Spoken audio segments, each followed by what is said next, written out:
Well, I know so far we have a rumor and IDK on. Thank you, gentlemen, for joining the conversation today. We also have Julian Petty from Warner Records, our EVP of Business Affairs. And while we wait for Chica, and I know we also, have people, signing in as we go, we'll start. And as we start, we'll give folks a few moments to join into the conversation. But I wanted to start just with a brief introduction. And, my name is Chris Atlas. I'm SVP, Head of Urban at Warner Records. Want to thank everyone for joining us for this discussion today. We've all been deeply impacted by the recent events in our country, and we're moved to continue to use our voice and influence in a positive way to create change. The discussion we're having today is meant to be the first of many as an outlet for our artists and our company, and the importance of using our voices to encourage positive change, not only in our community, but in policies. We commend everyone that is using their voice to promote change in a positive and peaceful manner. A few of our artists that we'll hear from today, Pika, Rumor, IDK, are doing just that. We want to give an honorable mention to a few others: Wale, Gary Clark Jr., Andra Day, and so many more who have also committed their voices to change. We salute Len Blavatnik, the Blavatnik Foundation, and Warner Music Group for the commitment to a $100 million fund to support charitable causes related to the music industry, social justice, and campaigns against violence and racism. And with that, I'd like to introduce and turn over the discussion today to my esteemed friend and colleague, Gail Mitchell, Executive Director of R&B and Hip Hop at Billboard magazine. Gail? Yeah, thank you, Chris, and thank you, Warner Records, for having me. Earlier, before we signed on, I was watching part of the celebration of life for George Floyd in Minneapolis, and I was struck again by what a momentous week and a half, I guess, that we've all witnessed. And I think even more exciting is the growing chorus of voices that are rising up here and all over the world. I don't know if anybody watched, I'm all over CNN, but they were just showing some of the countries overseas that are rising up in union with us, calling for social justice and the end of race and the beginning once and for all for racial equality. So as President Obama said yesterday, it's time for all of us to be able to sit down, highlight the problems, talk, and then out of these conversations, translate those into practical and lasting solutions. So I'm honored to be here to talk with 4 people that are on the front lines. They've been protesting, they've been behind the scenes and in front of the scenes, pushing to make this momentous moment in history continue moving forward, and as I said earlier, make a lasting impact on the coming generations. I'm the mom of 2 20-something kids, a son and a daughter, and it's just imperative that this change, and it changed now. So with that, I wanted to introduce the panelists who are speaking today. Chica is from Alabama, LA-based rapper, singer, poet, and artist. Rumor tells me he is born from the world, and he's one of the breakout artists that are coming, bursting out of the music scene, came out earlier this year. And then IDK, Maryland-bred, LA-based rapper, producer, and innovator. So I guess we start, and I'm sorry, Paul Henderson, who heads the Department of Police Accountability for San Francisco and was the former chief prosecutor for Kamala Harris. So welcome all. Good to see you. And I see Julian Petty also, who is head counsel for Warner Music Group. So I guess we can start with Rumor. Talk a little bit about your experiences of being on the front lines and what you've experienced, what you've seen, what your takeaways are at this point. I experienced real life. You know what I'm saying? Like flying out from LA to go to Minneapolis. I didn't really know what to expect. You feel me? Like when we landed, it was so polarizing because right when we landed, we seen smoke from the city. The whole city was burning. Like the airport is a little bit outside the city. So the whole city was burning and it was on fire. And you just got like a feeling that the state was in turmoil. You feel me? So when we actually went in there and we started touching the people and we started talking to the people, you know, I started having a little bit of conversation, you know, what's going on, so and so, how do y'all feel? You know, it's just justice hasn't been served. You know what I'm saying? Like, obviously, it's getting to that point right now, but for the longest time, you know what I'm saying, our race of people, you know, under this mask, I'm African American. So our race of people have been struggling for more than 400 years. You feel me? Like I always say, the most influential man in the world is Willie Lynch. You feel me? Like, what he did is gonna take a lot, you know what I'm saying, to undo. So just going around the people and whatnot and hearing their perspective, seeing it face to face, you know, and marching with them, yeah, it was polarizing.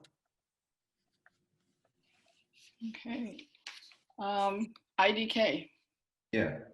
chat about your experiences and what you've I seen. mean, you know, a lot of what I've been doing is kind of paying attention to what's going on social media. I did go out a couple of times, masked up. I kind of like was really lucky. I went out by myself. No one really knew, you know, who I was or anything.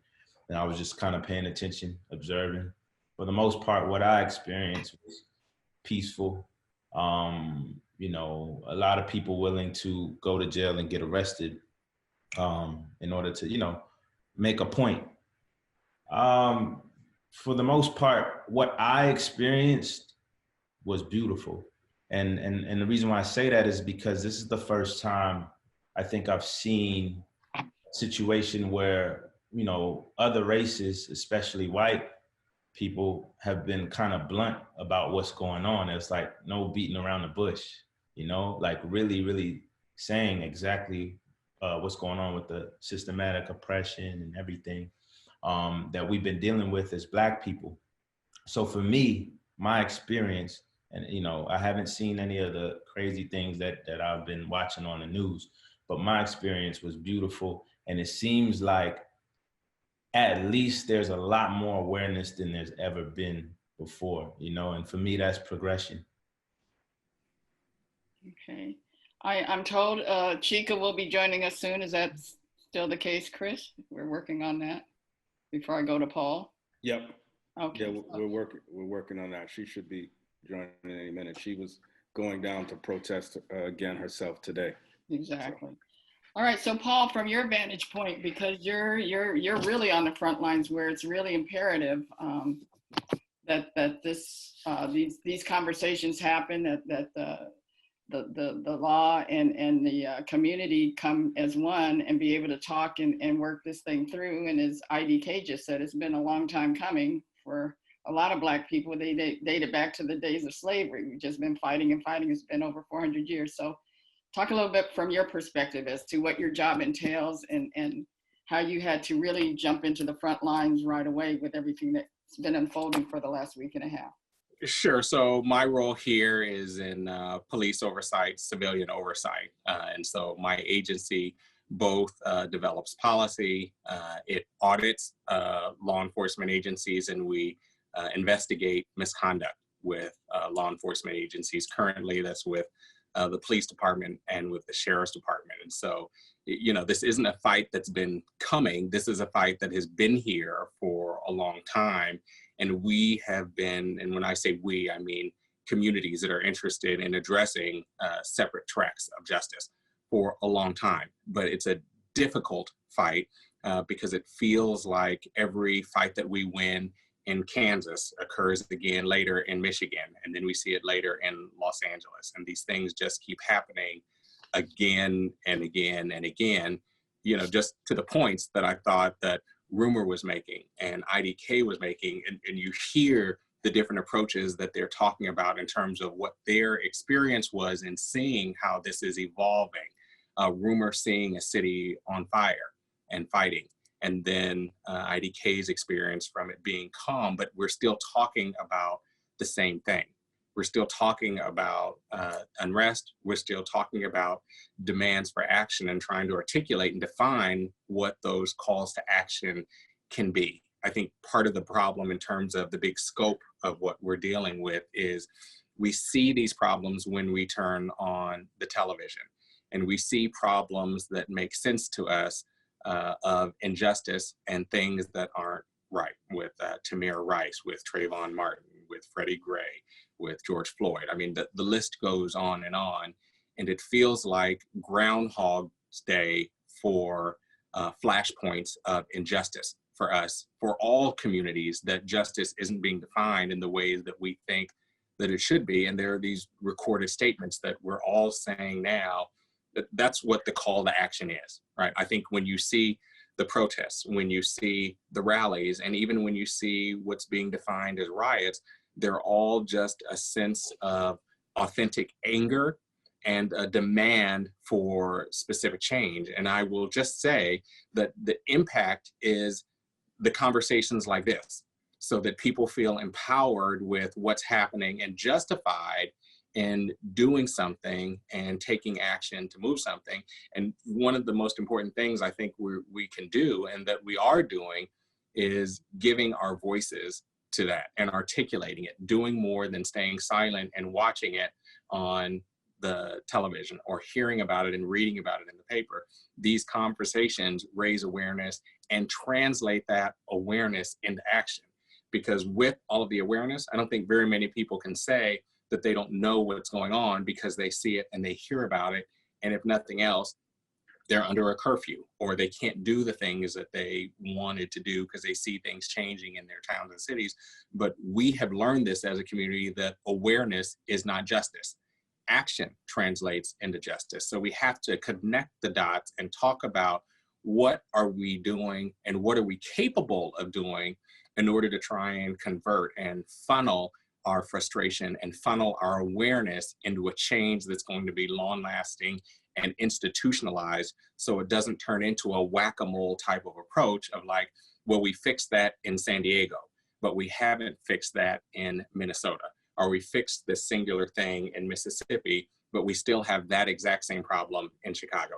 That's the approach we have to take towards this. And so I'm just eager, grateful, and excited that we're having conversations like this, so people can hear and share in the platforms for these amazing artists and their reach, for people that listen to their music, but want to know that behind that music are some real thoughts that connects them to broader communities about a demand for change and a demand for a redefinition of justice that's more inclusive. So sorry, I know I got on a roll, but. Oh, you're fine. That was great. Yeah, it was great. So speaking of music, rumor, and I will talk to you, ask you this as well, IDK, so you can be thinking about this. With everything that's happening and the issues that are cropping up in these various conversations, how will that impact your music moving forward, or has it already? It already has, you know, like leaving Minneapolis to come back to LA. Obviously, there was a lot of things going on in my head, but, you know, it came out as records. I think I did like 3 records on the plane, you know what I'm saying? And then think about like my next project and whatnot. I wanna go ahead and put that in there and put that out. I wanna raise awareness, you feel me? Like I wanna raise awareness to not only what's going on now, but what has happened in the past, you feel me? And then what could happen in the future. Yeah, I'm kind of on the same tip. You know, it's like I've been already speaking about a lot of these things in my music, and a lot of even some of the stuff that I've been saying before starting to resurface now. A majority of my fan base, you know, it seems like, you know, are pretty much white, and it's like if they listen to what I'm doing and they're paying attention to what I'm doing and the lyrics in my music, I feel like I have a obligation to kind of educate, you know, about a lot of these things that's going on. A lot of what I've been paying attention to, whether it's social media or going out there or whatever, a lot of it is kind of inspiring me to go a little bit deeper into some of the things that I've already been thinking. It's given me, you know, a lot of inspiration to kind of write about you know, things that I believe people don't fully understand. I was just on DJ Academics' page, and he posted this white girl arguing with her parents about pretty much why Black people are in the position they're in.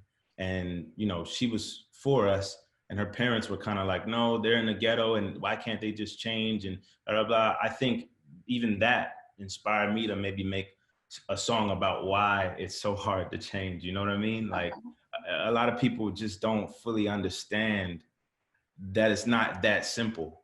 And that like baffles me, honestly, the more I think about it. But, you know, a lot of what's going on 100% has shifted the way that I feel like I need to make some of my music. That's for sure.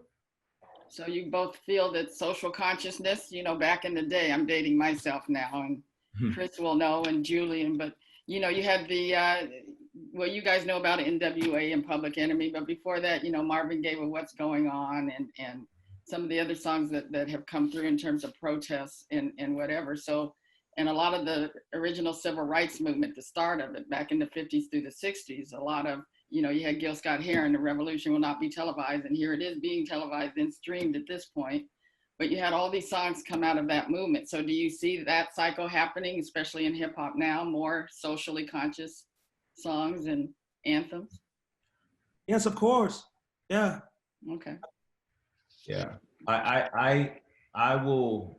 Before I speak on that, I just need a little bit more time to observe what other artists are doing. You know, I think the same artists that we're used to doing, used to seeing making this type of music for sure. I am seeing a few other artists that I haven't really seen that kind of music from start to do little things for sure. But time will tell for me. I know what I can control and what I'm doing.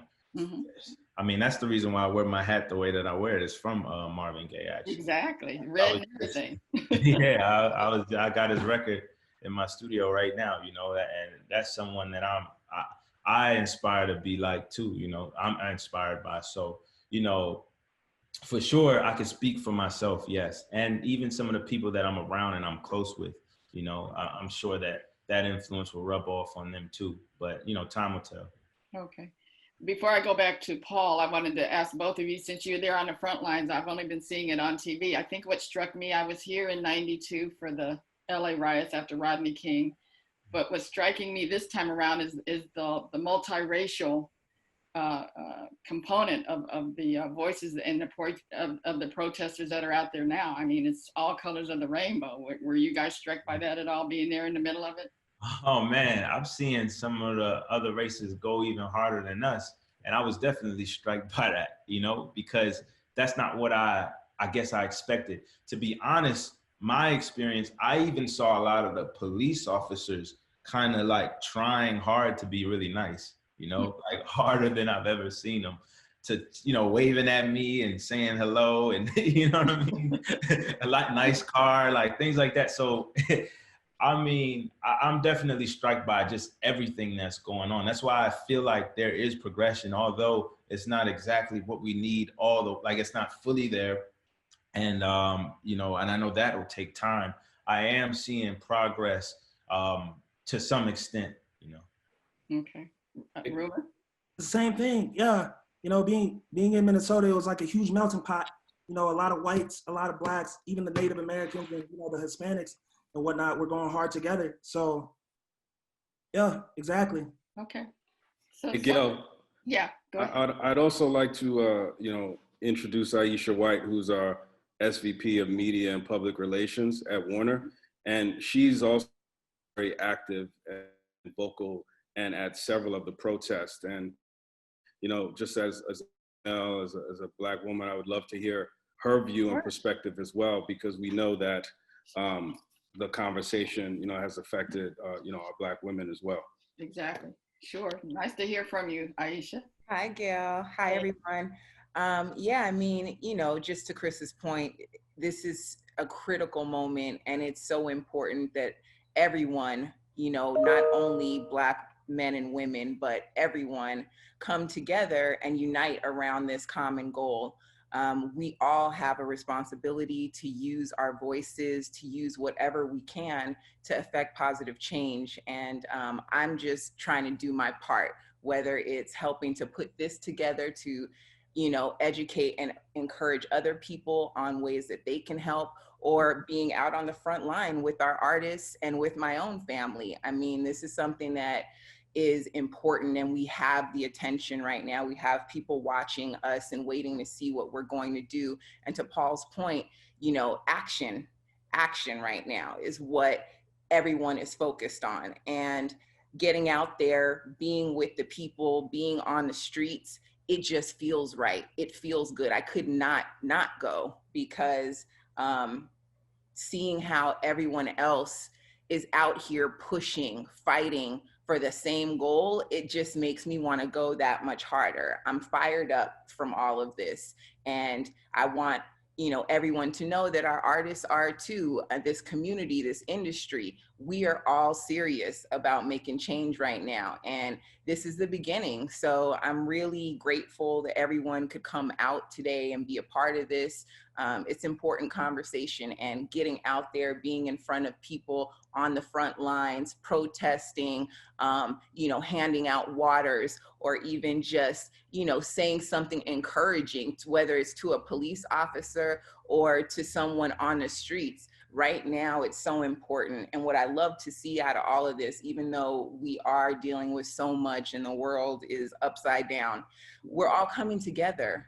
And that's the beauty in it. Like, together we are stronger. And this is not only a lesson, but an opportunity for all of us to show up, Great, thank you.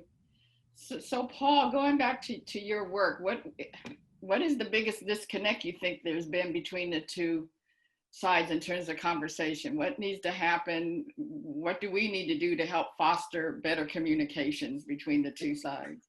I think there has to be a broader understanding of how these systems work, and because that informs what the solutions are. And I can talk about that in a second, but before I do, I just want to say that even in terms of this panel, this is what matters. Your presence matters. Those of you that are working as executives in this industry, and those of you that are artists in this industry, the music matters because our culture matters.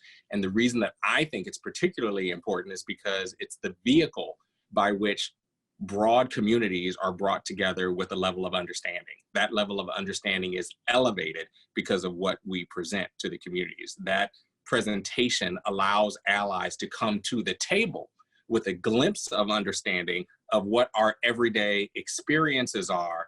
And to the degree those experiences are a reflection or a lens of injustice, that makes a difference. That forms an understanding and brings people to the table to have these conversations. And here's like the important thing that I say all the time is that we can't fix what we can't talk about.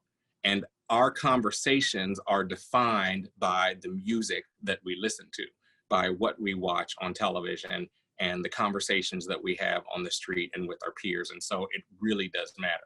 But circling that back into what it means is we have to shape those conversations, translate them into action so that communities and individuals feel empowered by a conversation about race and race disparities. And they feel empowered about our justice system so that they know and understand that all communities are entitled to have a seat at the table to define what public safety looks like for their communities.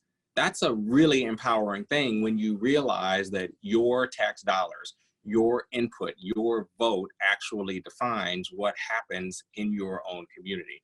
And we have to start having those conversations and translating our anger, our frustration, and our awareness into actions with even some simple things and some of the solutions that we can be enacting at a local level, at a state level, and at a federal level to make sure that we get changes and we get accountability into some of our systems. And those things can be as easy as questioning and finding out. We can Google right now and find out in every city throughout this country whether or not our departments have a use of force policy that's been reformed. Most departments have not. And if they have not, that means that you are still using restrained neck techniques. We're still shooting at cars. We're still using force in a way that doesn't combine distance, that doesn't define less restrictive use of force.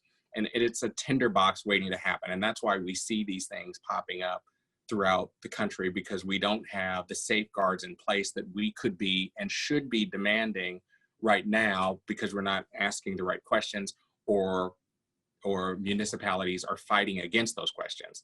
The presence of having civilian oversight, and this is some of the work that I do, is very important to articulate a voice on behalf of community with police and law enforcement, because it's an esoteric practice area, but it's really important, I think, that we prevent law enforcement from doing the things that we don't want them to do, just as much as we are making demands on them to do what we want them to do. And I think that IDK made a good point when he was saying, like, there are some cops that he's saying that are really trying, and that there are law enforcement agencies out there that are doing the wrong thing. And I agree that they are, but we have to make sure that they aren't colored, no pun intended, with the bad behavior that we see when we turn on the news, or the bad behavior we hear about when we talk to our fellow communities, or the bad experience that we've all had individually, because those are just as important. But we have to be talking about them and translating those experiences into specific actions that people can join in, participate in, and make lasting differences on all of the communities that we live in. So. Okay. Well, I have a question that I've gotten in from a viewer, listener, and we'll start first with the artists, and then Paul, it's also for you as well. But yeah, what 2 or 3 action items, Rumor and IDK, do you think artists need to take on the local levels at wherever they're from that can be impactful now? I think the most important thing right now that's pretty easy for a lot of people to do, provided they're in a situation where they can do it, is vote. Like, I think, like, making sure, like, a lot of the people, like, I know where I'm from, I got a lot of influence with what I do, and a lot of people look up to me, and a lot of, whether it's artists or just the people that are from where I'm from, they look up to me and pay attention to what I'm doing because of the level of success that I've been able to create. So, I think, like, pushing them in a positive direction with things like voting, I think is one of the things that's very important. You know what I mean? That's probably the main thing that I've been focused on. Okay, Rumor? Yeah, I think voting's amazing also. Getting to know some of your representatives, that goes in with voting, but getting to know some of your representatives, going to town hall meetings, really getting into the community, your community, and reaching out, I feel like a lot of artists are so detached away from what is going on, even if it's not political, from everything else, that going to some of these town hall meetings and meeting some of these people, in these urban communities or wherever they come from is amazing. So I feel like face-to-face interaction. Okay. Yeah. I'm sorry. Aisha, from the label side, what action items do you think need to be taken? I feel like we need to be focused on organizing right now, on a local level, on a national level, on a community-based level, on an industry level. There are lots of things that we can do if we come together, and getting with people who are like-minded, who have the same goals in mind, who can share resources, and come with a plan of action, I think is something everyone should be looking at right now. Okay. And then Paul, from your perspective, what is it the intersection between the civil rights movement, race equality has always been strong with music, but what would you like to see from supporters on the music side of the fence, be it executives, artists?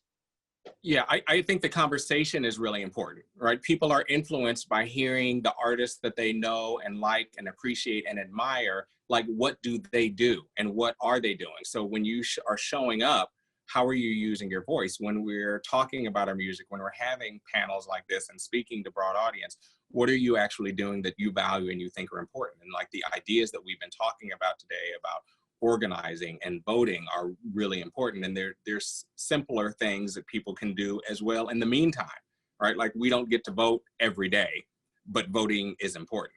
But every day, tomorrow, we can call and ask our mayor. We can send an email to find out from our chief of police whether or not they have a policy about body-worn cameras, right? Let's change the conversation with knowledge and awareness. And why doesn't my county, why doesn't my city have body-worn cameras? And if we have them, what is the policy? Are the officers mandated to turn them on? Do we have a transparency policy so that we can see those body-worn cameras? What's our data collection policy? Are we collecting and analyzing data? Those are the things that affirm for us that changes are taking place or that transgressions are taking place so that we don't have to hear about them with horrible examples when they get recorded from someone's camera.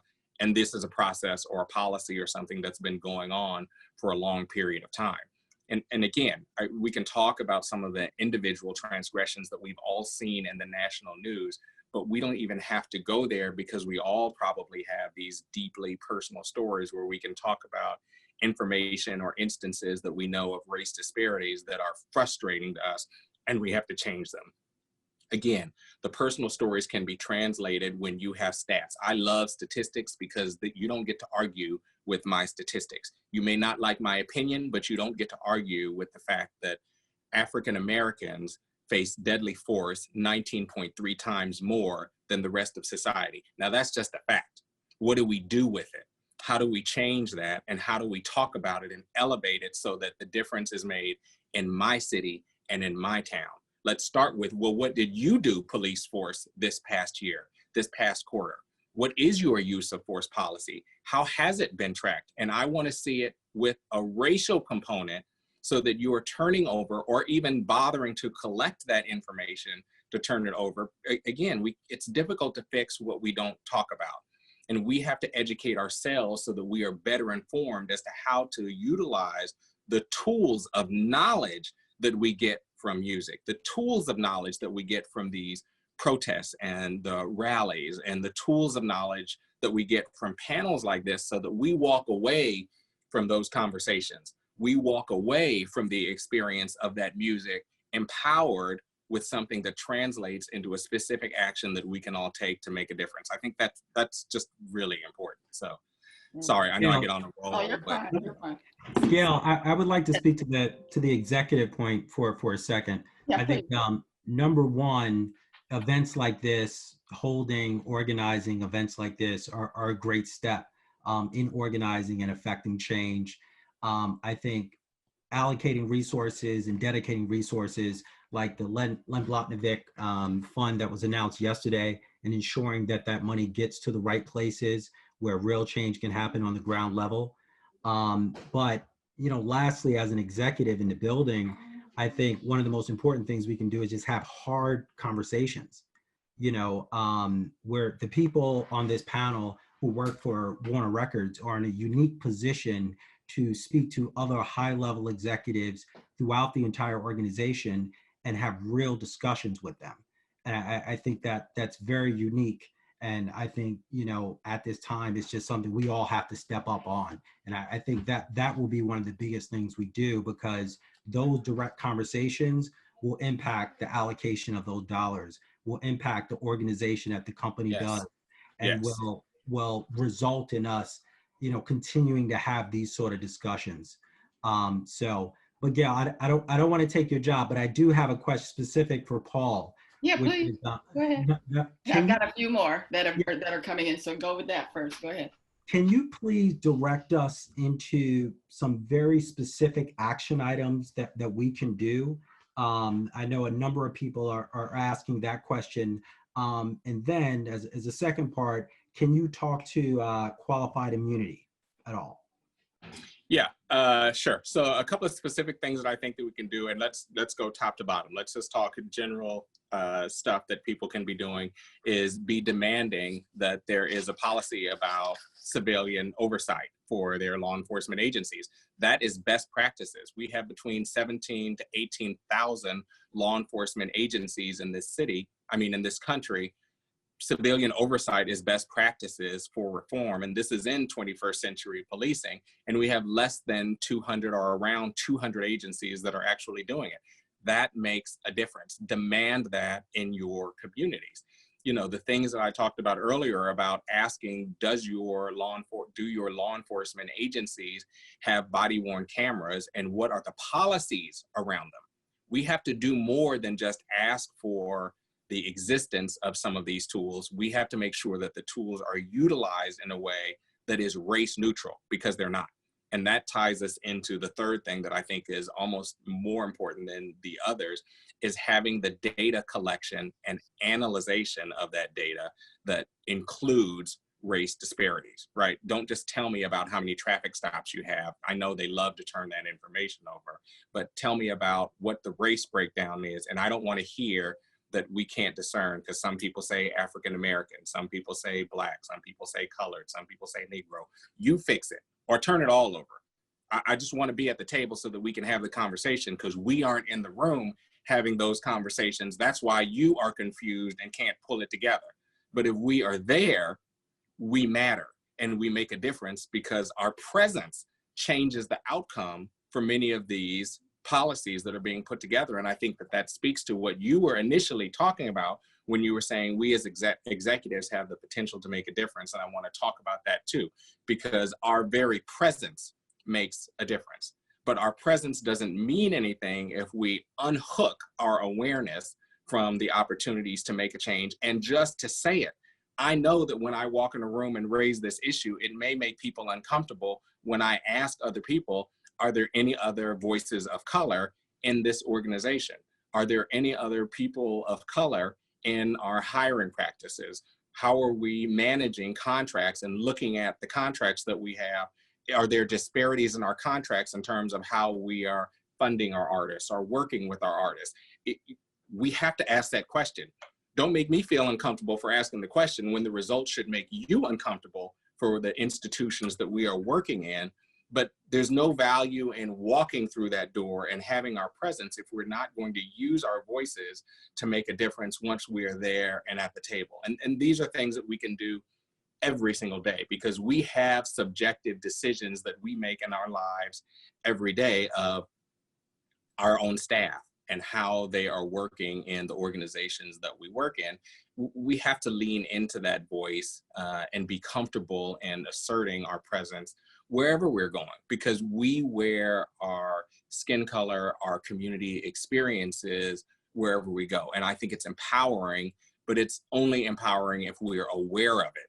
And we become more aware of our power when we're talking about it. And so these are just some of the simple things that we can do. If you do nothing more than raise the issue wherever you're working and say like, hey, I want to talk about race disparities.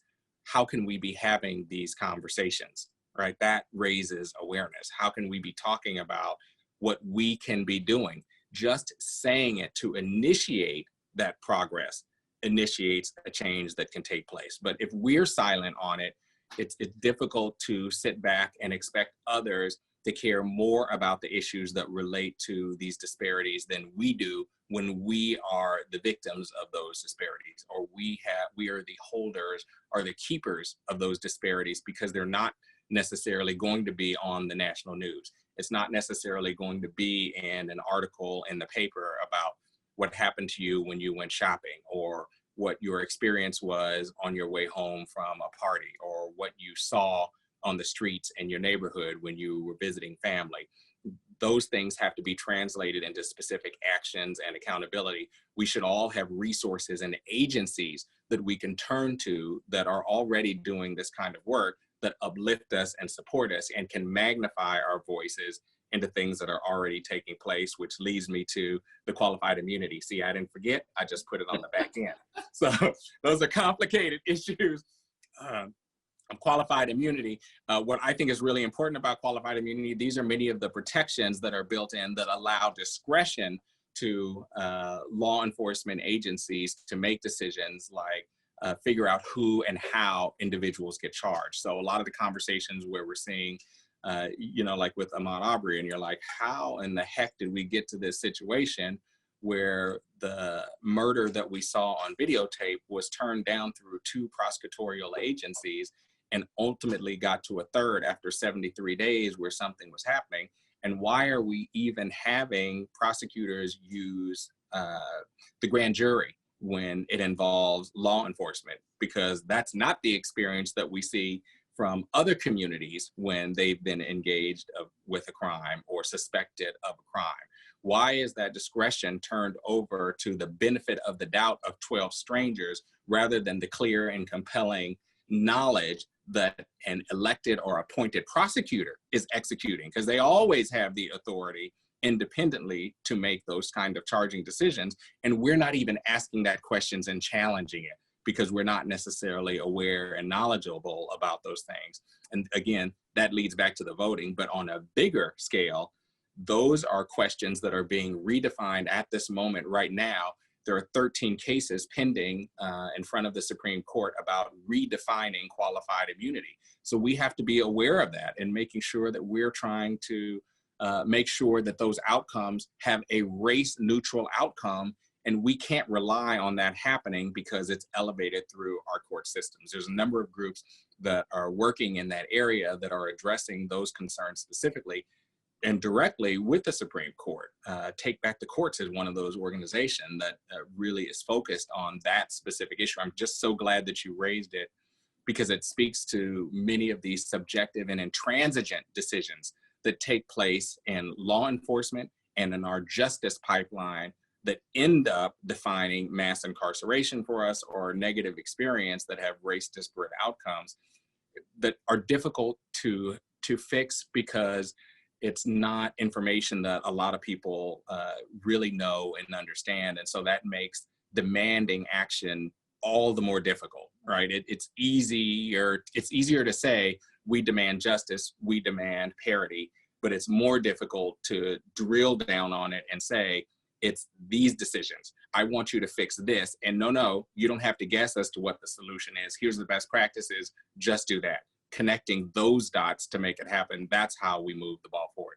Did I answer the question? Sometimes I just get on a roll I think you did. Sorry. Yeah. Okay. You did an incredible job. Okay. Yeah, you answered the question. You definitely answered the question. Sorry. I get excited and then I want to let me tell you about this too. And then All right, we got about 17 more minutes left, and I've got a couple of questions I really want to get in here. From Julian and Aisha, and maybe perhaps the 2 artists from their perspective of working with Black executives, but what are the next steps that Black executives in the music industry should take in light of everything that's happening? Well, as for me, like I'm very fortunate to be signed over to, now I'm saying, a label right now has 3 Black executives, Community Records, and then under Warner, that's very, now I'm saying, you see who's already here right now, Chris Atlas. They're it's a very big mixing pot. So with the executives there, I feel like right now they're doing their job. You feel me? Like stepping it up. Chris is here. A lot of people went ahead and. So I'm getting some feedback. Yeah, but Chris Warner went ahead and donated some money. You know, my label, Community Records, we hopped on a jet immediately. You know what I'm saying? The president even, once we touched down in Minnesota. So I feel like a lot of them are stepping it up. That's just my personal experience. Yeah, I'll say this. I think one of the things that I can't speak for everybody, you know, but I notice a lot of the artists that get signed are, you know, most of the time come from poverty, they come from the hood. So with that, there's this lack of education on what being signed to a record label actually is and what you're giving up and what, some of the things that you may need to look at and think about before you make certain decisions. I think that a lot of times, like, you know, it's like in a rush. We're in a rush to get this artist and that artist, and you know, streaming and making money and all of these things, but we don't think to educate the artists that we're kind of thinking about doing things with. And look, I understand it's business, whatever, but even if you sign an artist, right, I think there should be more effort in educating them afterwards too, you know? Like there should be a lot more put into that. I think like music managers, even a lot of the times, you know, they'll be like somebody's homeboy and this kid just put out a song and it blew up and they have no idea what's going on. They don't know how to make, they don't know anything about split sheets. They're just learning all of these things now. They're trying to figure out, and a lot of the time, that's why a lot of these artists get mad at the label, because they think a lot of what's going wrong is because of the label, but they don't understand the protocol. I think like we need to put a lot more energy and emphasis in that, especially in the Black community, because, you know, if you're talking about rap, #1 genre, that's where most of the people coming from, you know what I mean? So for me, as far as Black executives go and things like that, I think like, you know, I try to do my best as a, you know, also being an executive, I try to do my best to educate people that I look at, that I'm looking at working with, so they understand what they're getting into. And, you know, I think that that's something I was fortunate to kind of learn a lot of these things myself, or learn from people, you know, that I maybe came across, whether it be my lawyers, whether it be other managers, things like that, you know, but that's because I, you know, did that due diligence. I think like actually giving something that, you know, could educate some of these people, whether it's, I don't know, class or something, even if it's after they get signed, you know what I mean? It doesn't even have to be before, because I know time is of the essence with things like that, but just offering them something where they could really learn, you know what I'm saying? Not saying it doesn't exist, I just haven't seen it, you know? Okay. Julian or Aisha on that question before we move over to another one? Yeah, I mean, I feel like we need to put more programs in place that cater to the Black community and people of color, from our internship programs to grooming executives to artist programs that connect with the inner city youth. You know, we have this beautiful multi-million-dollar studio at Warner Records, and we need programs that really reach the younger generation and give creatives an opportunity, a space, a safe space to come in and do just that, and start from the youngest level possible, from school programs all the way up. I feel like systems and programs need to be in place, and that's something we have to work on and push for together. Can I just? I was going to make it quick. I was going to say, make it quick. I was going to say, you know, mentorship, you know, from within, mentorship outside the company, I think is one of the most important things ever. You're not going to become an executive unless there's a pipeline for you to become an executive. You're not going to impact that much change within a building unless you are an executive. So I think there are a number of programs that the people on this panel are going to work on. I know there are programs actually within Warner Music as a whole to deal with mental health, deal with financial literacy, and you know, some of that stuff will be rolled out shortly. But we need to do more, and I think the only way we can do it goes back to what I said earlier, is those hard conversations. I think, you know, we have executives at Warner, African American executives, that care. They care about Black people just as much as they care about getting a check, and I think you got to balance that. And you know, that I think we have the right mix, the right folks here who are going to help the pipeline, the next wave of executives and impact change. I think mentorship is key. Okay. Paul, I wanted to address, well, I'm addressing the whole panel. There's some one question here. Where is it? Can we put systems in place where the police have to police themselves, like a law that says 3 confirmed excessive force offenses and you're off the force? We can. It's really challenging though, because now you're talking about a combination of civil types of cases. I mean, I hate to get all lawyered up and explain it that way, but I'm a lawyer. This is what I do. You know, there are civil rights and civil protections for folks, and those drift into personnel rights and employee rights. And so it's almost, there's a way to approach it, but it's a complicated, it's a complicated approach. I think it raises the issue that is equally important, that I think is one of the solutions, about what type of subjective decisions get made about employment for officers that have histories of bad behavior. And again, these are some of the questions that we have to raise. What are we doing with those officers? How are they treated? If in your biggest transgression that you are costing the department and or that city a lot of money and misconduct, are you stripped of your title? Are you allowed to stay on the force? Do you continue? Do you keep your retirement and whatever approach that city is doing?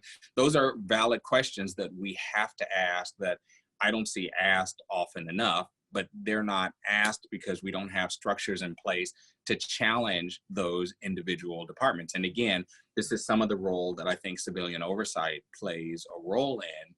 We have to have those kind of agencies speaking on behalf of broader communities to come up with solutions like this.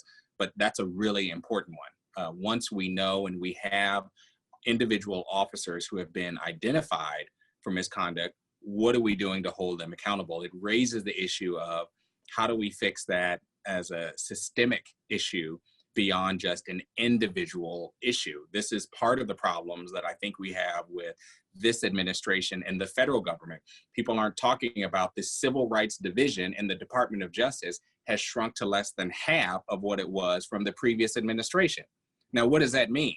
In the terms of leadership from this nation to come in and change and do reforms, we haven't seen a major pattern and practice investigation from this Department of Justice in this entire administration.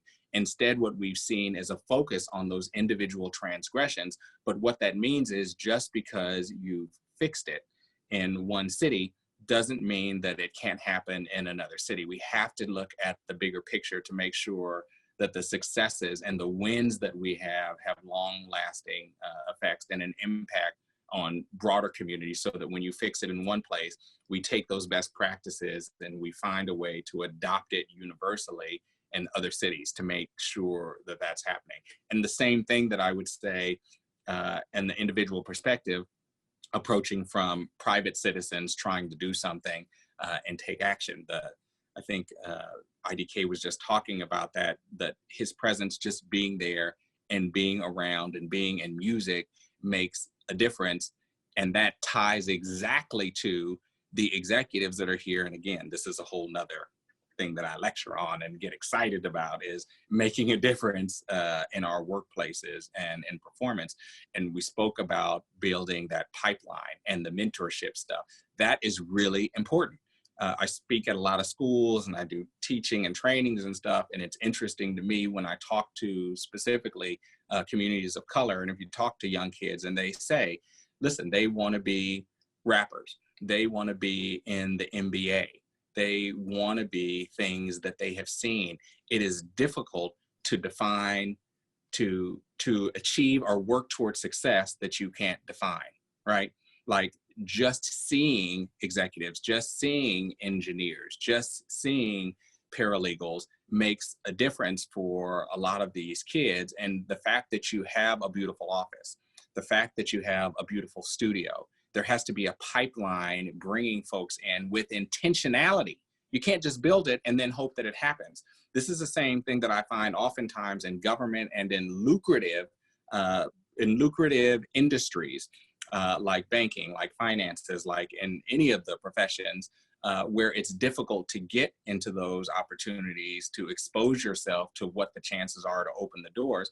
And we will build, you'll see that there's a false pipeline, right? Like they'll have a great industry and there's a great opportunity to have an internship, and the internship is unpaid. Well, you have now correlated the socioeconomic limitations to a race limitations, because we can't have a conversation about socioeconomics without talking about race. So you have built a program that is wonderful and beautiful for the summer, and you feel like you have done something, and then you step back and you say, only 2 African-American students applied. We have no LGBT students that are interested in this. There are no women coming to our executive table. You have to act with intentionality, and that's where we embrace our power. That's where we lean into our opportunities to say, no, I'm going to call my school. No, I'm going to reach out to the Black Student Association. No, I'm going to do more to make sure that these resumes are part of what gets reviewed and part of the decision-making process that's taking place just here and around me. And these are things that don't necessarily cost us a lot of money. Those of us that have gone to these fancy schools and have these prestigious degrees, you can donate $21, because it usually is the $20 limit before they pay attention to you, to get on their alumni list, and then write those letters of recommendations for people that come from your community so that they are getting into those schools, and then exercising your voice to ask them, who are your professors and why don't these professors look like me? There's not a whole lot of people that are graduating with a PhD in criminal justice reform, but that doesn't mean that we can empower ourselves with just these conversations and just our music and just our presence in the room to make a difference for the communities, our family and our friends and our loved ones. Even the conversations like this, we are all advocates. The artists that we have here have such broad platforms because people are listening to them, but the people that are just listening to this conversation can make a difference today by putting these conversations and others in their social media, because we can't ask others to care more about the things than we care about, and we have to be able to say that we care about it. It's powerful to follow a thought leader on Instagram.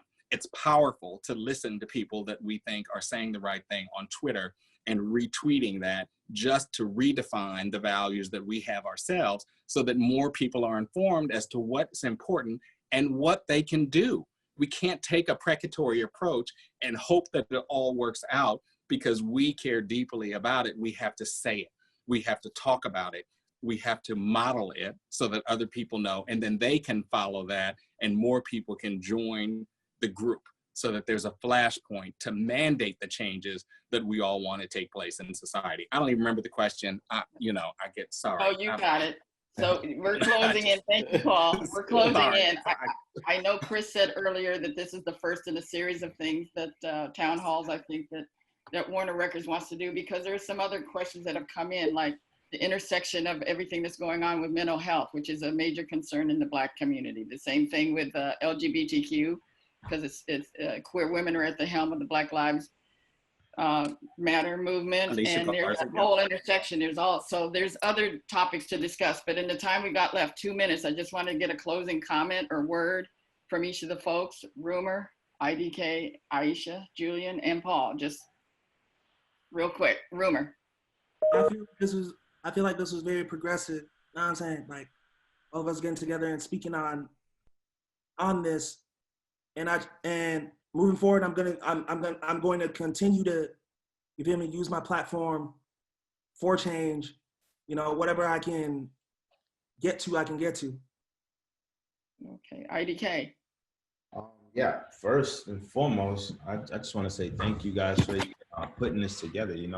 I'm never in a place where I feel anything is owed to me, even with what's going on. I do think that this is necessary and needs to happen, but everyone is free to do whatever they want and handle things however they want. So I appreciate you guys putting this together, taking the time to do this.